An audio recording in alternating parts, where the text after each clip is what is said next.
Assalamu alaikum frères et sœurs en islam, très heureux de vous retrouver encore une fois de plus. Aujourd'hui, Inch'Allah, je vais m'adresser à la jeunesse. Voilà, on constate aujourd'hui que beaucoup de jeunes ont abandonné les mosquées pour se réfugier dans les maquis, dans les bois de nuit, dans les fumoirs. Malheureusement, alors que c'est étant jeune qu'on doit adorer Allah comme il se doit. C'est étant jeune qu'on a la force de jeûner, on a la force de prier, on a la force de vrai dans le sentier d'Allah subhanahu wa ta'ala. Il ne faut pas gaspiller sa jeunesse.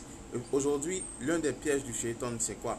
Il nous fait croire que étant jeune, on a encore l'avenir devant nous, on a encore toute la vie devant nous. On peut encore faire des bêtises, des bêtises, des bêtises, et après on va changer.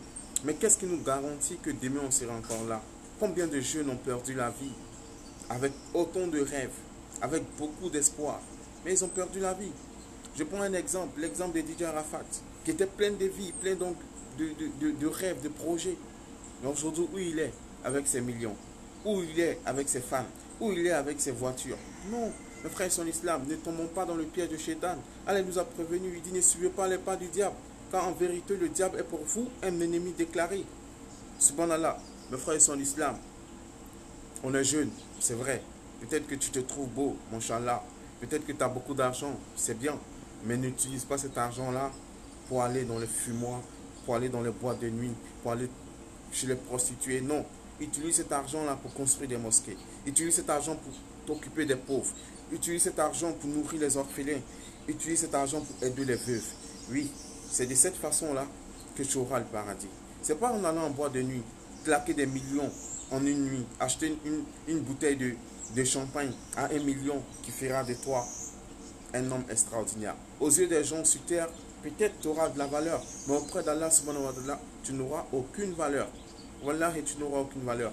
Allah il ne regarde pas notre apparence. Allah, ce qu'il regarde, c'est notre cœur et nos actions. Mes frères sont l'islam. Et c'est étant jeune, qu'on doit tout donner sur le chemin d'Allah. Et c'est ce qu'on dépense comme énergie sur le chemin d'Allah qu'on retrouvera auprès de lui, Inch'Allah, après la mort. Parce que comme je l'ai dit, le shaitan, il nous fait croire qu'on a encore du temps. On est jeune, on a 30 ans, on a 25 ans, on a 35 ans. On a encore du temps. On peut s'amuser. On peut s'amuser avec les filles. On peut consommer l'alcool. On peut se droguer de temps en temps. Et un moment viendra, on va changer. Mais qu'est-ce qui nous garantit que ce moment-là va arriver? Qu'est-ce qui nous garantit que le soir on sera encore là? Qu'est-ce qui nous garantit que demain on verra le soleil s'élever? Combien de personnes ont perdu la vie alors qu'elles avaient toute la vie devant eux? Subhanallah, des gens qui avaient des rêves, des projets, qui avaient des moyens, qui avaient des idées. Aujourd'hui ils sont au cimetière, comme vous et moi. Nous avons beaucoup de rêves, beaucoup de projets, mais seul Dieu sait si on va réussir à réaliser ces projets-là, si on aura la vie pour réaliser ces projets-là. C'est pourquoi il faut profiter de chaque instant de sa vie, de chaque seconde, de chaque minute pour adorer Allah comme il se doit. Que vous soyez couché, debout, assis, peu importe la position, adorez Allah, évoquez Allah, mentionnez Allah, rappelez-vous constamment d'Allah et travaillez dans le sentier d'Allah. Aidez les pauvres autant que vous pouvez. Aidez les gens pendant qu'il est encore temps.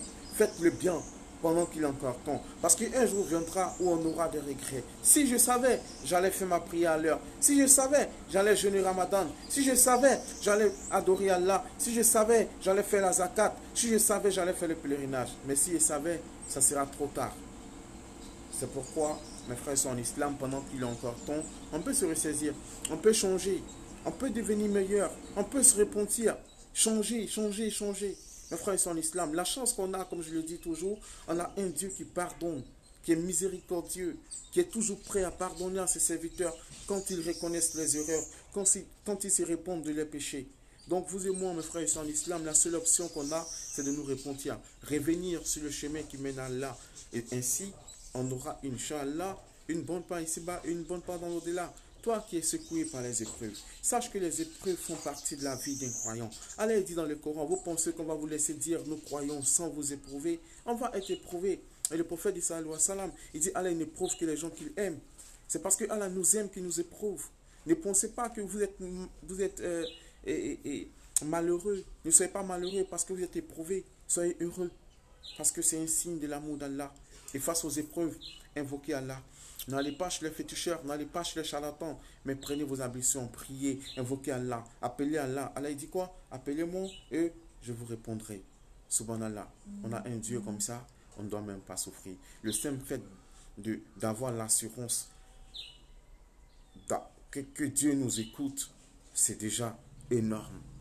Wallahi, c'est énorme. Donc, que Dieu nous donne la bonne compréhension, qu'il nous guide sans cesse sur le droit chemin. Sur ce, je vous dis assalamu alaikum et à très bientôt, Inch'Allah.